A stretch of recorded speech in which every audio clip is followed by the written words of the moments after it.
DNR commissioned a study a few years ago that looked at the contents of landfills throughout our entire state. And what they found was that 30% of what was in landfills was material that could have been composted. So composting doesn't just preserve that valuable landfill space, but it also mitigates the greenhouse gas emissions, and it produces a valuable soil amendment. And soil is arguably our most at-risk natural resource worldwide. The avian flu outbreak at a Jefferson County farm has workers there composting the bodies of nearly 3 million chickens. New at 6. We've seen cases of avian influenza peak across the country the last couple of years, and a lot of those sites are being managed using composting as a disposal method. And the reason that's valuable is because it preserves that landfill space, but it also helps to mitigate the spread of the virus by keeping it all on site and isolating that material. Composting, it can be applied in this small scale, but it can also be applied on a national scale.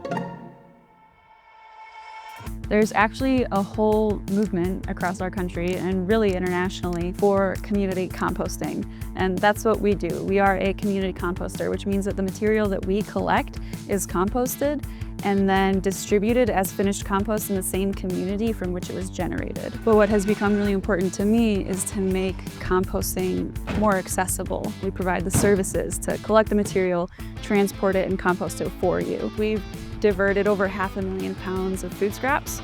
I think we might be approaching 700,000 pounds after 2024. But in the grand scheme of things, with the amount of stuff that we transport to landfills, incinerators, every single day across this country, it's really such a small amount. What that means is that there's so much more positive change for us to make. The missing piece is the rest of our community.